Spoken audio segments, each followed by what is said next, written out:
अस्सलामुअलैकुम students, I hope आप सब खैरियत से होंगे। आज का जो हमारा टॉपिक है वो है बेसिकली सर सैयद अहमद ख़ान के ऊपर। इससे पहले वाले चैप्टर में हमने डिस्कस किया था about war of independence of 1857 और हमने उस चैप्टर में पढ़ा था कि when we discussed about the consequences of the war of independence, तो हमने पढ़ा था कि किस तरह से वॉर के बाद ब्रिटिश ने सारा जो ब्लेम था वॉर का वो मुसलमानों पे डाल दिया था। सारा ब्लेम जो है मुस्लिम्स पे डाल दिया था कि मुसलमानों की वजह से ये बैटल हुई है, और हिंदूज को उन्होंने फेवर किया था और मुस्लिम्स को उन्होंने वॉर के लिए ब्लेम किया था। और उसकी वजह से जो मुसलमान थे उनकी इकोनॉमिक कंडीशन काफ़ी ज़्यादा बुरी हो गई थी after war of independence, and the relationship with between Muslims and British got verse. तो इस सिनेरियो में एक पर्सनैलिटी हमारे पास आती हैं उस टाइम पे जिन्होंने मुसलमानों के परसेप्शन को, मुसलमानों की सोच को, एंड नॉट ओनली मुस्लिम्स बल्कि ब्रिटिश की सोच को भी चेंज किया। एक रिवाइवल किया मुसलमानों का बेसिकली उस टाइम में, और वो पर्सनैलिटी है none other than sir Syed Ahmad Khan, जिनको हम आज पढ़ने वाले हैं।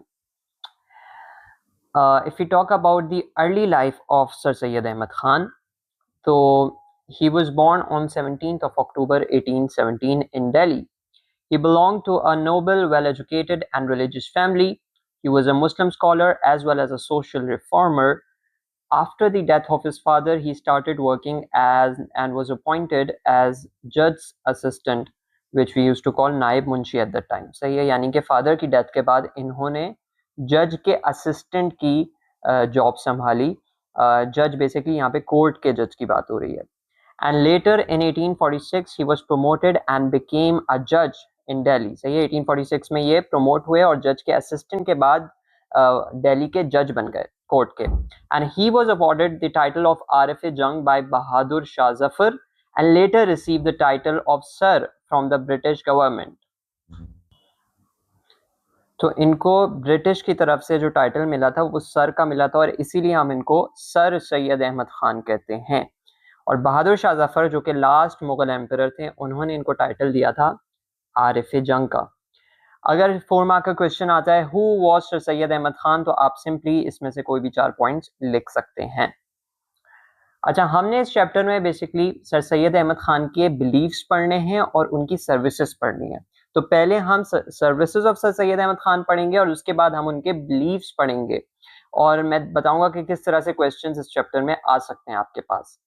अगर हम सर्विसेज की बात करें तो first and foremost the most important contribution of sir Syed Ahmad Khan was improving the relation between Muslims and British. और इस इम्प्रूवमेंट के लिए उन्होंने क्या क्या कॉन्ट्रीब्यूशंस की वो हम एक एक करके पढ़ेंगे, and you guys have to remember these things. In 1860, he wrote a pamphlet on the causes of the Indian Rebellion of 1857, explaining the major reasons behind the uprising. He emphasized that not only Muslims but also Hindus and other groups participated, so Muslims alone should not be blamed or punished. तो 1860 में एक छोटा सा pamphlet लिखा, pamphlet को उर्दू में रिसाला कहा जाता है या एक छोटी सी बुकलेट आप कह दें। तो उन्होंने ये पैम्फलेट लिखा जिसका टाइटल क्या था, causes of the Indian rebellion of 1857, यानी कि जो इंडियन रिबेलियन हुआ था 1857 में उसके असल वजह क्या थी, उसके पीछे रियल रीजंस क्या थे, वो इस पैम्फलेट में सर सैयद अहमद खान ने एक्सप्लेन किया। और उन्होंने ये बताया बेसिकली ब्रिटिश को कि इस रिबेलियन के अंदर से मुसलमान तो नहीं थे, यानी कि इसमें हिंदूज भी थे, इसमें जो है वो सिख भी थे, इसमें सारे कम्युनिटी के लोग शामिल थे, तो सिर्फ मुसलमानों को इसके लिए पनिश या ब्लेम नहीं करना चाहिए। And he explain the real reasons and causes of the war of independence. और ये पैम्फलेट उन्होंने प्रिंट करवा के ब्रिटिश के ऑफिसर्स को भिजवाया, एंड ब्रिटिश इससे काफ़ी ज़्यादा इंस्पायर भी हुए और उनका माइंड काफ़ी हद तक चेंज हुआ। And then he clarified the meaning of the word नदारत, ये आपने याद रखना है। he clarified the meaning of the word nadarat, which Muslims used for the British. The British misunderstood it as abuse, but he explained it was derived from the Arabic word nasir, meaning helper or benefactor. हुआ ये कि उस दौर में British को नदारत का एक word था जो कॉमन था, मुस्लिम्स ब्रिटिश को नदारत कहा करते थे। तो ब्रिटिश को लगता था कि ये कोई ऐसा वर्ड है जिससे ब्रिटिश की इंसल्ट की जाती है, और मुसलमान जो है वो एज अ अब्यूज इसको यूज करते हैं against British. But sir Syed Ahmad Khan ने ब्रिटिश को समझाया कि ये दरअसल आपको समझने में कोई गलती हुई है। नदारत का वर्ड तो अरबिक वर्ड से आता है जो कि नासिर है। नासिर वर्ड जो है वो हम कॉमनली यूज भी करते हैं, नाम भी होता है लोगों का, और नासिर का जो अरबिक में मीनिंग है दैट इज ऑफ हेल्पर। आपने मुहाजिरीन और अंसार भी पढ़ा है, तो अंसार का मतलब होता है मदद करने वाले, तो नासिर का भी मतलब होता है हेल्पर। तो सर सैयद अहमद खान ने कहा कि हम तो आपको हेल्पर समझते हैं, हम तो आपकी तारीफ में ये वर्ड यूज करते हैं। हालांकि नदारत एक वर्ड जो था, इसके पीछे कोई अच्छे मीनिंग नहीं थे। अगर हम पर्शियन की बात करें तो इसके पर्शियन मीनिंग कोई अच्छे नहीं थे, बट सर सैयद अहमद खान ने ब्रिटिश को डाइवर्ट करने के लिए एक अलग से एक एक्सप्लेनेशन क्रिएट किया और उनको समझाया कि भाई इसका मतलब बुरा नहीं है, इसका मतलब तो अच्छा है, हम तो तारीफ में आपको ये वर्ड बोलते हैं। तो उन्होंने इस तरह से भी ब्रिटिश को समझाने की कोशिश की। And then he authored ताबीन ul कलाम, सही है, ये एक बुक का नाम है, in which he explained the Bible and highlighted similarities between Islam and Christianity. This helped reduce Muslim fears that the British intended to replace Islam with Christianity. सही है, उस दौर में क्या आज भी हम यही समझते हैं कि जो गोरे हैं, जो ब्रिटिश हैं, जो जो वेस्टर्न कल्चर को फॉलो करने वाले हैं, वो चाहते यही हैं कि सारे के सारे इस्लाम छोड़ के क्रिश्चियनिटी में कन्वर्ट हो जाएं। सही है, तो उस दौर में तो ये एक बहुत ही कॉमन सी बात थी कि जो जनरल मुस्लिम पॉपुलेशन थी उनको यही लगता था कि जो ब्रिटिश हैं वो चाहते यही हैं कि इस्लाम को क्रिश्चियनिटी में कन्वर्ट कर दें। तो सर सैयद अहमद खान ने एक ऐसी बुक लिखी, ताबीन उल कलाम, जिसमें उन्होंने similarities between Islam and Christianity को डिस्कस किया, and he tried to create unity amongst Muslims and Christians. तो इसके ज़रिए भी उन्होंने हेल्प किया मुसलमानों को समझाने में भी और ब्रिटिश को समझाने में भी कि भाई ब्रिटिश जो है वो इस्लाम में लोगों को कन्वर्ट करने के लिए नहीं आए हैं, बल्कि वो तो अपना वो they do not intend to convert Muslims into Christianity, बल्कि इस्लाम और क्रिश्चियनिटी में तो काफ़ी ज़्यादा सिमिलैरिटीज़ हैं, तो हमें तो मिल के रहना चाहिए। तो यूनिटी क्रिएट करने की कोशिश की सर सैयद अहमद खान ने। He also wrote loyal Mohammedans of India, ये भी एक पैम्फलेट टाइप की छोटी सी बुक थी, where he described the loyalty and services of Muslims toward the British government, proving that not all Muslims were against the British rule and supporting his argument with examples. सही है, तो ये दो आपने नाम याद रखने, कॉजेज ऑफ इंडियन रिवॉल्ट या कॉजेज ऑफ इंडियन रिबेलियन और लॉयल मोहम्मदन्स ऑफ इंडिया। ये दो पैम्फलेट्स या बुक्स जो सर सैयद अहमद खान ने लिखी, इनका मकसद क्या था? ब्रिटिश को ये समझाना कि मुसलमान जो हैं वो लॉयल हैं ब्रिटिश के साथ, मुसलमान नहीं चाहते कि जंग हो, मुसलमान जो है वो कॉपरेशन चाहते हैं, ब्रिटिश का सपोर्ट चाहते हैं। सही है, तो इसके ज़रिए उन्होंने ये समझाया। प्लस आपने ये नदारत और नासिर वाली जो कहानियाँ वो याद रखनी है, and you guys have to remember Tabyeen ul Kalam as well. सही है, ये उनकी contributions हैं towards improving the relationship between Muslims and British. अगर हम एजुकेशनल सर्विसेज की बात करें तो बहुत ज़्यादा एजुकेशनल सर्विसेज हैं सर सैयद अहमद खान की, और उसका काफ़ी ज़्यादा इम्पैक्ट भी क्रिएट हुआ फ्यूचर में। He started the journal Tehzeeb ul Akhlaq, which published articles by progressive Muslims supporting modern education. Although some ulama opposed it, the journal played a key role in creating intellectual awareness among Muslims. Again वही वाली बात कि उस time पे जो traditional मुसलमान थे उनकी यही सोच थी कि हमें वेस्टर्न एजुकेशन हासिल नहीं करनी, हमने किसी भी तरह से इंग्लिश में एजुकेशन हासिल नहीं करनी, हमने वेस्टर्न कल्चर को फॉलो नहीं करना, हमने वेस्टर्नाइजेशन की तरफ नहीं जाना, हमने ब्रिटिश की चीज़ों को नहीं अपनाना, बल्कि हमने अपनी कल्चर को वैल्यू देनी है। तो उस दौर में it was a taboo, it was not considered good to receive western education.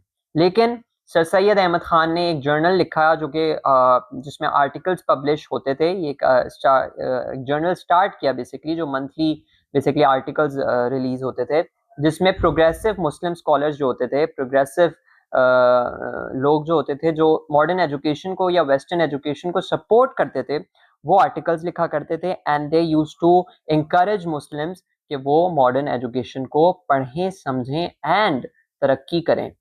But इसमें भी ऑब्वियसली एक ऑपोजिशन तो थी, और उस दौर के जो कुछ उलमा थे वो इसको अपोज करते थे, because they did not consider modern education as something good for Muslims. In 1859, he established Moradabad Panchayati Madarsa.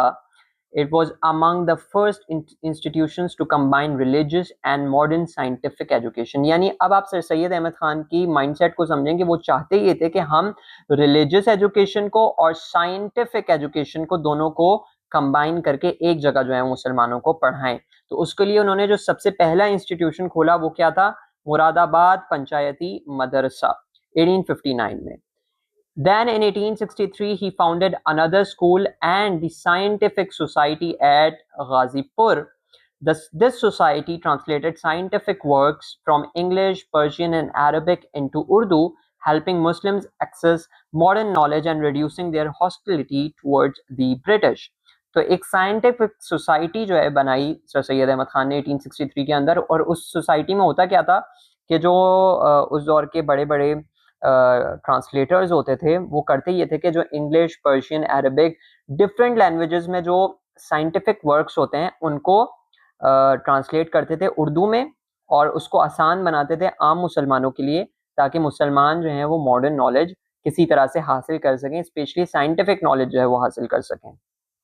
In 1869, he traveled to England, where he stayed for 17 months and studied the British education system, which deeply influenced him. सही है, तो अब सिर्फ ये नहीं किया बल्कि British के एजुकेशन सिस्टम को समझने के लिए खुद इंग्लैंड ट्रैवल किया सर सैयद अहमद खान ने, and he tried to study कि किस तरह से ब्रिटिश का एजुकेशन सिस्टम वर्क करता है, ताकि वो वापस इंडिया आके उसको मुसलमानों में कॉमन करें.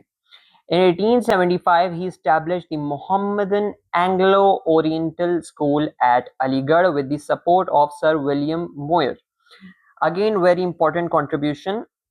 इस स्कूल का आपने नाम याद रखना है, मोहम्मदन एंग्लो ओरिएंटल स्कूल. सही है, यानी मोहम्मदन क्या रिप्रेजेंट कर रहा है कि ये जो स्कूल होगा यहाँ पे रिलीजियस एजुकेशन भी होगी और रिलीजन एजुकेशन को प्रायोरिटी दी जाएगी. लेकिन साथ ही एक और वर्ड है एंग्लो, और एंग्लो का मतलब मैंने बताया था जहां भी एंग्लो का वर्ड आए तो आपने समझ जाना है यहाँ पे ब्रिटिश की बात हो रही है. सही है, तो एंग्लो का मतलब हो गया वेस्टर्न एजुकेशन और मोहम्मदन का मतलब हो गया रिलीजियस एजुकेशन.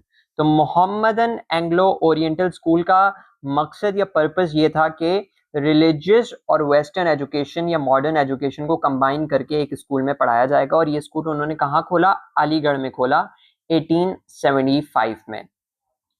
फिर हुआ ये कि ये वाला जो स्कूल था it got upgraded to a college in 1877.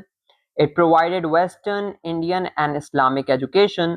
It later became a university in 1921 में जाके ये जो स्कूल था पहले कॉलेज बना, और कॉलेज के बनने के बाद 1921 में जाके, इस वक्त तक सर सैयद अहमद खान मर चुके थे. सही है, सर सैयद अहमद खान जिंदा नहीं थे उस वक्त, लेकिन 1921 में इसका इतना इम्पैक्ट हुआ कि ये कॉलेज जो है वो यूनिवर्सिटी बना, and it came to be known as one of the famous universities in the world, Aligarh Muslim university. I hope आप लोगों ने नाम सुना उसका, अलीगढ़ मुस्लिम यूनिवर्सिटी, जो कि आज भी जिसको बहुत रिस्पेक्ट की नज़र से देखा जाता है इस यूनिवर्सिटी को.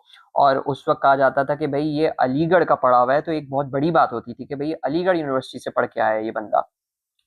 और इस यूनिवर्सिटी से नोटेबल फिगर्स ने जो है वो स्टडी किया है, such as Liaquat Ali Khan and Ayub Khan. सही है, ये बड़े बड़े लीडर्स हैं जो आगे जाके हम सेक्शन 3 में पढ़ेंगे कि किस तरह से इन्होंने लीडरशिप के रोल्स प्ले किए हैं पाकिस्तान मूवमेंट में. And after the creation of Pakistan, Liaquat Ali Khan and Ayub Khan obviously president and prime minister हैं पाकिस्तान के, तो हमने इनके बारे में पढ़ना है. तो इन दोनों ने अलीगढ़ यूनिवर्सिटी से पढ़ा था.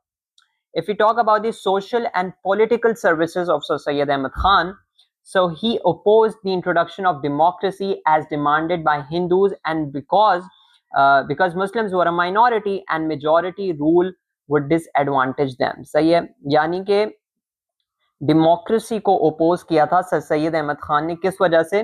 क्योंकि हिंदूज जो थे वो तो मेजॉरिटी में थे, और अक्सर एरियाज में मेजॉरिटीज में हिंदूज ही थे. तो अगर डेमोक्रेसी आ जाती तो ये तो लाजमी बात है कि हिंदूज जो हैं वो डोमिनेट करते और हिंदूज जो हैं वो रूल में आ जाते, जिसकी वजह से मुसलमानों को अगेन वो वैसे ही पिसे हुए थे और पिस जाते अगर मुस्लिम के ऊपर हिंदूज की डोमिनेशन हो जाती. So he oppose the system of democracy. In 1867, this is very important, during the Hindi-Urdu controversy, Hindus demanded the replacement of Urdu with Hindi. This changed his thinking, and in 1868 he presented the idea of two-nation theory, जिसका नाम आपने सुना होगा, दो कौमी नजरिया, stating that Muslims and Hindus were separate nations with different religion, culture, language, and traditions, and Muslims needed a separate homeland. सही है. 1867 में एक कंट्रोवर्सी होती है जिसको हिंदी उर्दू कंट्रोवर्सी कहा जाता है. होता ये है कि डिफरेंट कंट्री, डिफरेंट सिटीज में राइट्स होते हैं, दंगे फसाद होते हैं, झगड़े होते हैं मुसलमान और हिंदू के बीच में.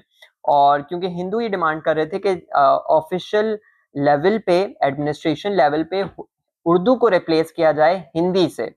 और ऑब्वियसली मुसलमान जो है वो शुरू से उर्दू को सपोर्ट करते हुए आए हैं, तो ये एक जो लैंग्वेज का मसला है ये रिलीजन का मसला बन गया, और उर्दू को मुसलमान सपोर्ट कर रहे थे और हिंदी को हिंदू सपोर्ट कर रहे थे. तो ये एक बहुत बड़ी कंट्रोवर्सी बन गई, और इस कंट्रोवर्सी पे बहुत लोग जो हैं वो मरे भी हैं, और बहुत ज़्यादा इस पे दंगे फसाद होना शुरू हो गए. तो जब सर सैयद अहमद खान ने ये देखा कि किस तरह से हिंदू और मुस्लिम एक लैंग्वेज के ऊपर लड़ रहे हैं, तो उन्होंने एक थ्योरी पेश की.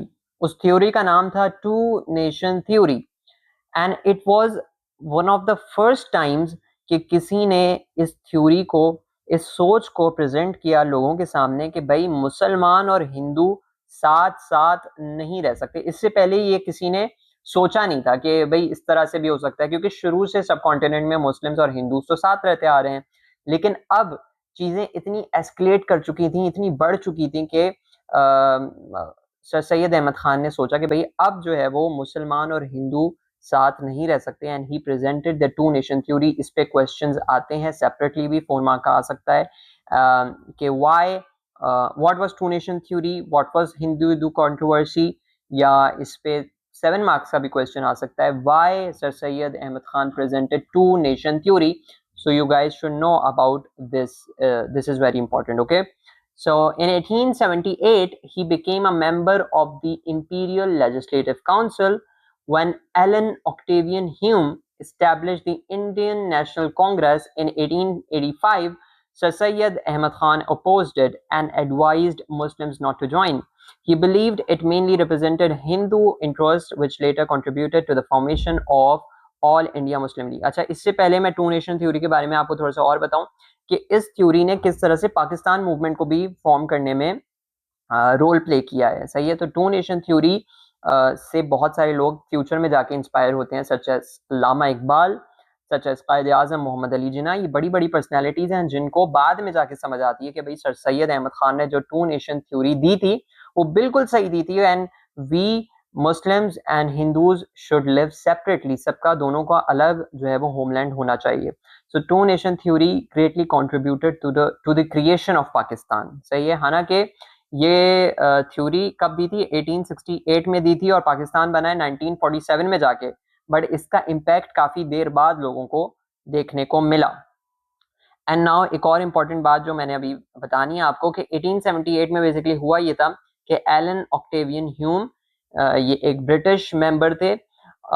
इंडियंस ने इनकी मदद से एक पार्टी बनाई, एक ऑर्गेनाइजेशन बनाई जिसका नाम था इंडियन नेशनल कांग्रेस. क्या नाम था? Indian national Congress. सही है. आज भी इंडिया में जो कांग्रेस पार्टी है वो इसी की समझेंगे ऑफशूट है.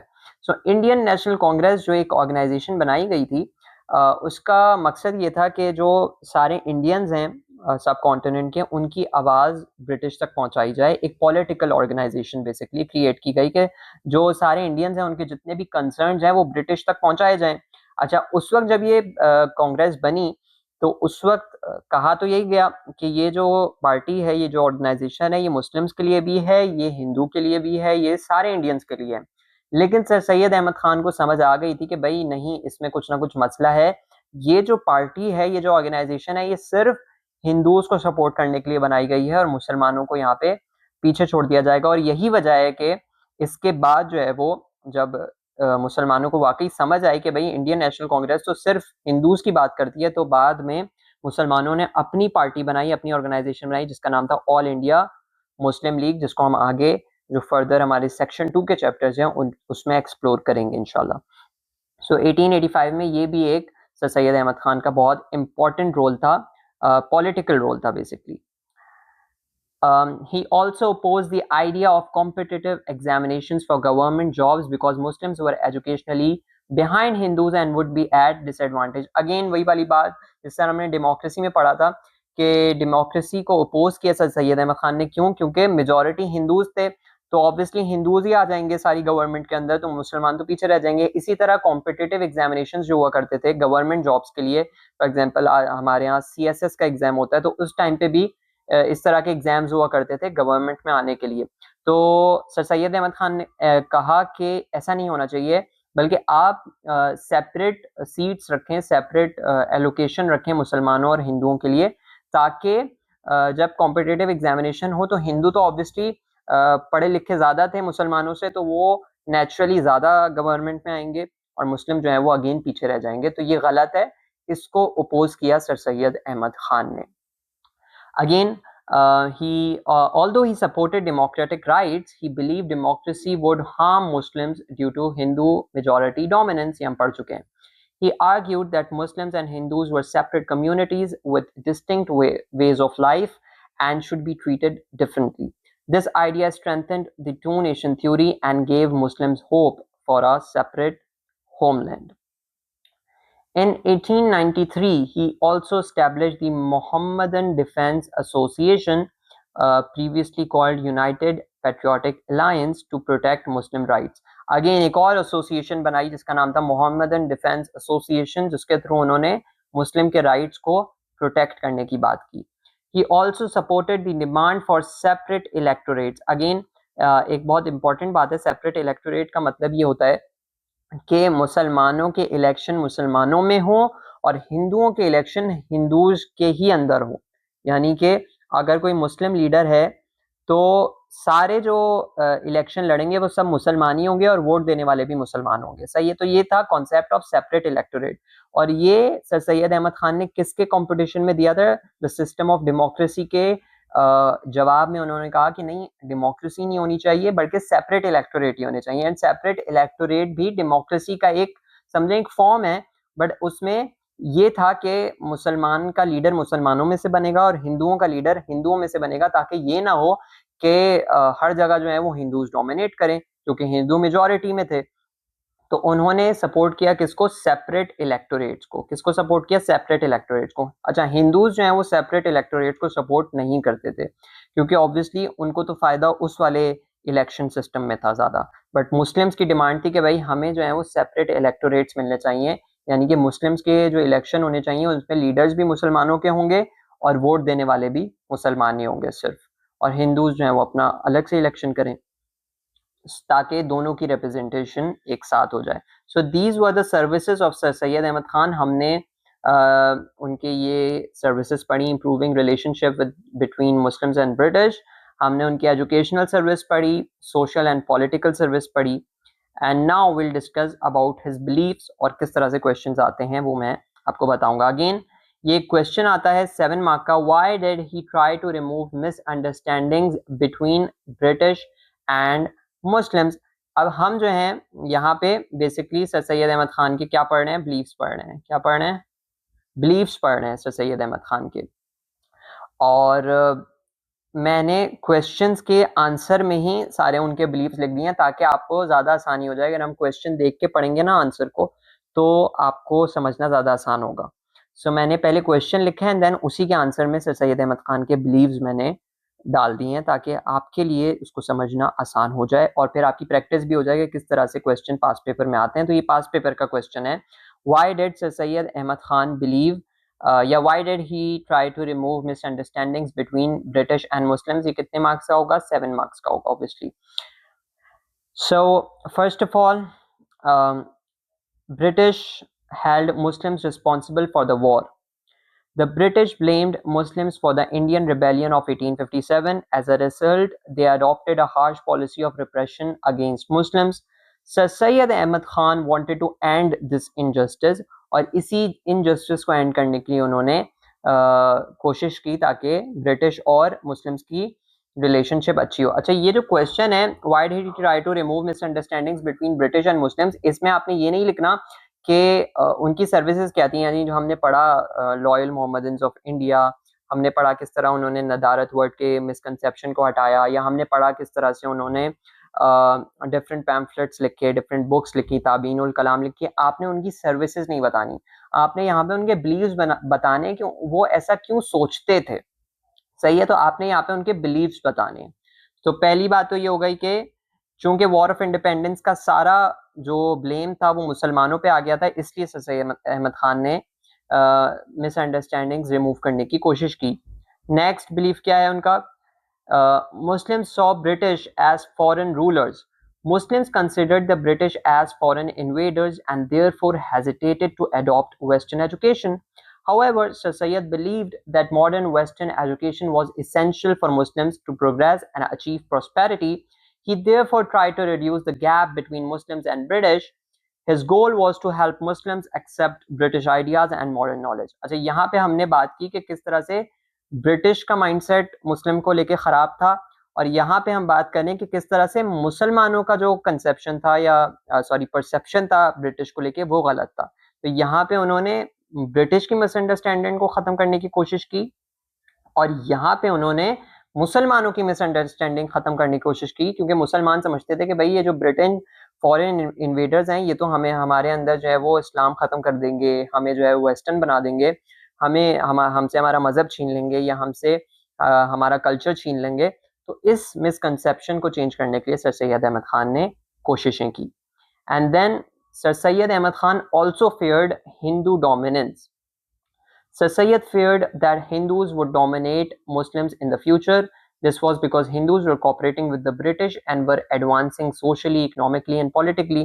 क्योंकि हिंदूज को जो उन्होंने ब्लेम नहीं किया था ब्रिटिश ने आफ्टर वॉर ऑफ इंडिपेंडेंस, तो वो तो ग्रो कर रहे थे, लेकिन मुसलमान जो है वो पीछे रह गए थे।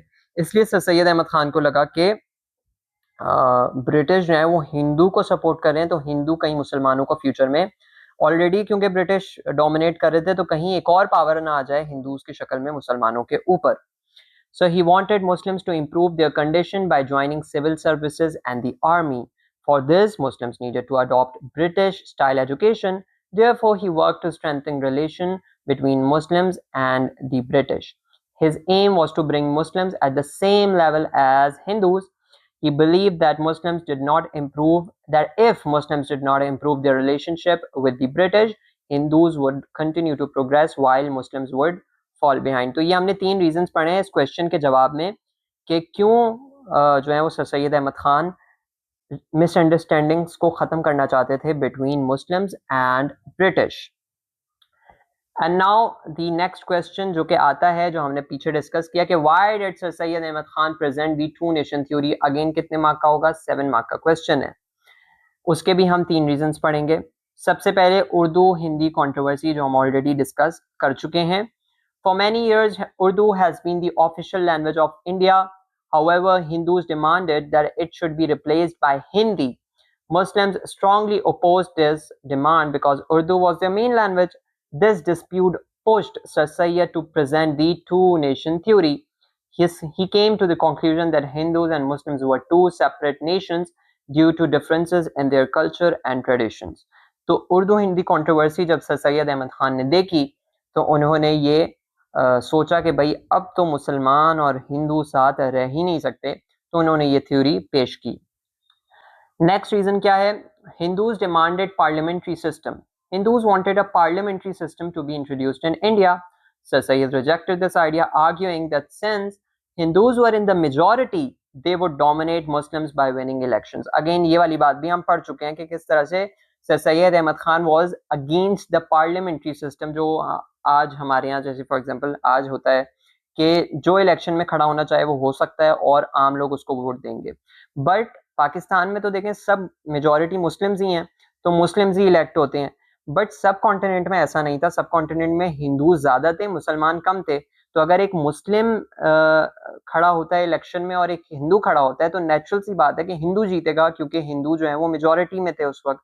तो इसीलिए सर सैयद अहमद खान ने पार्लियामेंट्री सिस्टम को ओपोज किया और सेपरेट इलेक्टोरेट के सिस्टम को सपोर्ट किया. And therefore he supported the two nation theory, believing that both communities could not live peacefully under such a system. Next reason भी हम पढ़ चुके हैं. Congress supported the competitive examination system. The Indian National Congress demanded open competitive examinations for government jobs. Sir Syed opposed this proposal because Muslims were educationally backward and would not be able to compete effectively. As a result, most government jobs would be secured by educated Hindus, putting Muslims at a disadvantage. तो इस वजह से भी sir Syed Ahmad Khan ने कहा कि नहीं भाई, ये दो अलग कौमें हैं, अलग सिस्टम्स को फॉलो करने वाले हैं, अलग रिलीजन को फॉलो करने वाले हैं, अलग लैंग्वेज को फॉलो करने वाले हैं. ये दोनों साथ नहीं रह सकते. अगर रहेंगे तो आगे जाके लड़ाई होगी, जो कि हुई और फिर अल्टीमेटली पाकिस्तान बना. एक और क्वेश्चन आता है, why did sir Syed Ahmad Khan started Aligarh movement. ये भी अगेन 7 मार्क का क्वेश्चन है और ये भी हम ऑलरेडी पढ़ चुके हैं कि क्यों सर सैयद अहमद खान चाहते थे कि मुस्लिम्स एजुकेशनली प्रोग्रेस करें. तो ये you guys should read this. ये मैंने सैम्पल आंसर के तौर पे यहाँ पे लिख दिया है.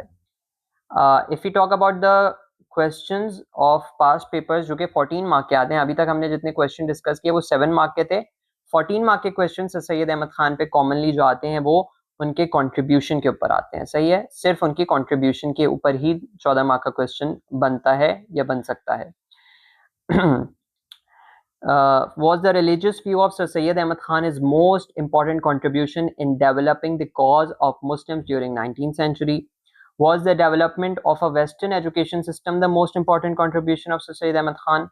Or was the attempt to achieve a better understanding with the British the most important contribution? So basically question में आपसे पूछ रहे हैं the most important contribution of sir Syed Ahmad Khan. तो आपने सिंपली जो कंट्रीब्यूशन क्वेश्चन में मेंशन है, और हम ऑलरेडी पढ़ चुके हैं सारी कंट्रीब्यूशन, तो सबसे पहले पैराग्राफ में तो उसको डिस्कस करना है कि किस तरह से उस कंट्रीब्यूशन ने, उस सर्विस ने मुसलमानों को सपोर्ट किया कि वो आगे जाके इकोनॉमिकली, पॉलिटिकली, एजुकेशनली जो है वो अपने आप को ग्रो कर सकें.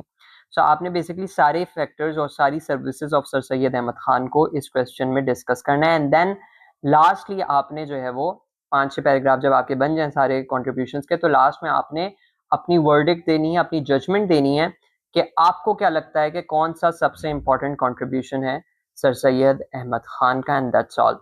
सो this was the chapter of sir Syed Ahmad Khan, जो कि यहाँ पे ख़त्म हो गया है. बड़ा ईजी सा छोटा सा चैप्टर, और इस पे क्वेश्चन आते हैं अक्सर सेक्शन 1 के.